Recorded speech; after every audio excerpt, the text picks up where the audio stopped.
বলে সে কি করে, ওই সাগরের ভিতরে ডুবে ডুবে সে মারা যায়। ঠিক কবরের ভিতরে যদি কেউ একমাত্র আল্লাহ ছাড়া আর কোনো সাহায্যকারী থাকবে না, ওই কবরের সাথী আপনার কোরআনকে সাথী বানাতে হবে, রাসূলকে সাথী বানাতে হবে, রাসূলের আদর্শ আপনার ভিতরে সাথী বানাতে হবে। তাহলে কবরের সব কিছু ঘাটিগুলি আপনার জন্য সহজ হয়ে যাবে। নবীজি বললেন, কবরের ভিতরে যখন রাখার পরে তাকে জিজ্ঞাসা করা হবে, মান রব্বুকা, তোমার রবকে। তখনও সেখানে শয়তান গিয়া একটা সূরাত ধারণ করে তার সামনে দাঁড়িয়ে যাবে।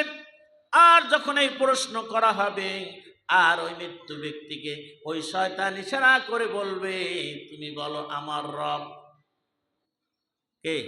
মিস্টার শয়তান। মিস্টার শয়তান নিজে সামনে হাজির হয়ে বলবে, আর ইশারা করবে যে আমাকে বলো, আমি তোমাকে সাহায্য করব। আজকের এই কবরে আমি ছাড়া তোমার আর কেউ নাই। কারণ শয়তান ওখানে কার জন্য যাবে? যে দুনিয়ার শয়তানের গোলামি করেছে, ওই শয়তান গিয়ে এই কবরে তার সামনে হাজির হয়ে যাবে। কারণ সে তো আল্লাহর গোলামি করে নাই, শয়তানের গোলামি করার কারণে শয়তান তাকে ইশারা করে বলবে, আমাকে বলো আমি রব। আর যেই ব্যক্তি আল্লাহরকে রব মেনে নিয়েছে, আল্লাহর গোলামি করেছে, রাসূলের আদর্শ পালন করেছে, সেই ব্যক্তি বলবে, রব্বুন আল্লাহ, আমার রব হলো আল্লাহ। আমাদের রব কে? আল্লাহ। সে কবরের ভিতরে জবাব দিবে, রব্বুন আল্লাহ, আমার রব হলো আমার আল্লাহ, আর কোনো রব নাই, দ্বিতীয় কোনো রব নাই। শয়তান লজ্জিত হয়ে যাবে, শয়তান পালাইয়া যাবে, শয়তান আর সেখানে ধোঁকা দেওয়ার সুযোগ থাকবে না। আর যারা শয়তানের গোলামি করেছে তারা ওই শয়তানকে বলবে ইশারা করে, এই আমার রব। বলার সাথে সাথে তার জাহান্নাম তাকে তার সামনে এসে হাজির হয়ে যাবে। আর তিনটা প্রশ্নের আর প্রয়োজন হবে না।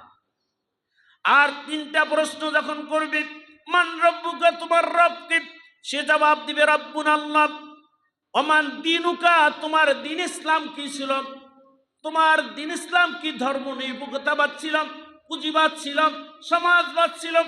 যদি সে এইগুলির উপরে, ধর্ম নিরপেক্ষতাবাদের উপরে সে বিশ্বাস থাকে, সে কখনোই জবাব দিতে পারবে না।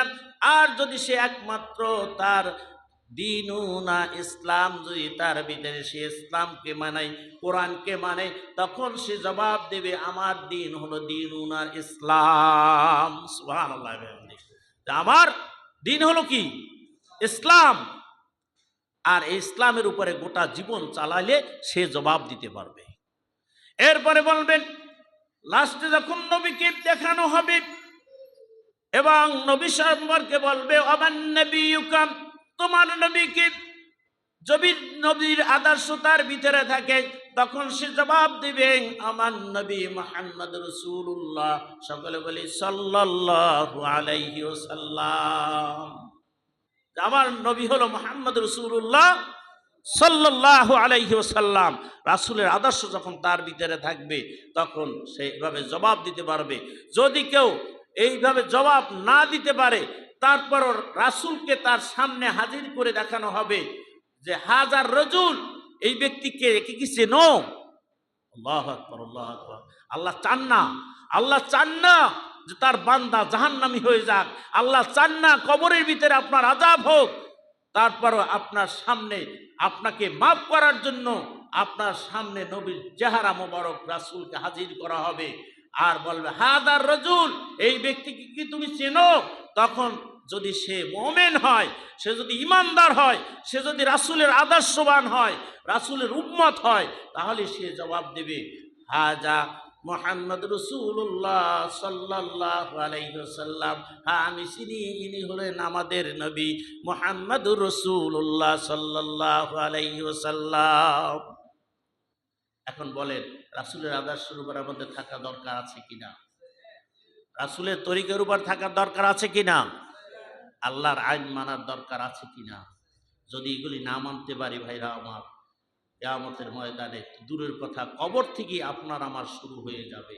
এজন্য দুনিয়ার জমিন থেকে আল্লাহকে চিনি, আল্লাহ রাসূলকে চিনি, আল্লাহর দ্বীনকে চিনি, এরপরে আপনি কবরে যাই। যদি এই দ্বীন না চিনতে পারে, রাসূলকে না চিনতে পারি, ভয়াবহ অবস্থা হয়ে যাবে কবরে। তো আল্লাহ তাআলা এই বান্দাকে সব কিছু দিয়েছেন। মৃত্যুর পরেই, আমি সময় হয়ে যাচ্ছে, একটু সময় আপনাদেরকে বলতেছি যে মৃত্যুর পরে আপনার সাথে কি যাবে। মৃত্যুর পরে দুনিয়ার সমস্ত কিছু থাকবে, টাকা পয়সা, বাড়ি গাড়ি, নারী সন্তান, ছেলে মেয়ে, স্ত্রী পরিবার সব কিছু যাবে। কবরের কাছে তিনটা জিনিস যায়। কয়টা বলেন? কয়টা? তিনটা। তার ভিতরে এক নম্বরে হচ্ছে কি আপনার মাল। মাল কি?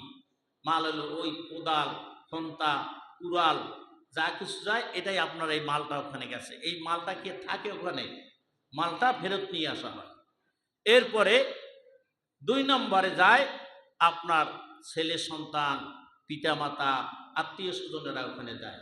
তারাও ওখান থেকে কি করে? চলে আসে। সাথে থাকে কি? একটা আমল। সাথে থাকে কি? আমল। ইল্লা মিন সাদকাতিন জারিয়াতিন আও ইলমিন ইনতাফাউ বিহি আও ওয়ালাদিন সালিহুন ইয়াদউ লাহু। আপনার মৃত্যুর পরে তিনটা জিনিস আপনার সাথে যাবে, দুইটা জিনিস চলে আসবে, একটা জিনিস থাকবে, সেটার নাম হচ্ছে সদকায়ে জারিয়া। আপনি নেককার কাজ যদি দুনিয়ার সদকায়ে জারিয়া করে যেতে পারেন, এই সদকায়ে জারিয়াটা মৃত্যুর পর থেকে আপনার কবরে বসবে। দুনিয়ায় সদকায়ে জারিয়া যেদিন থেকে করবেন সেদিন থেকে আপনার আমলনামায় আল্লাহ নেকি লিখতে থাকবে। সুবহানাল্লাহ। যেমন মনে করেন এই ফ্যানটা কালেকশন হয়েছে মসজিদের জন্য, আপনি যারা দিচ্ছেন তাদের আমলনামায় কিন্তু নেক লেখা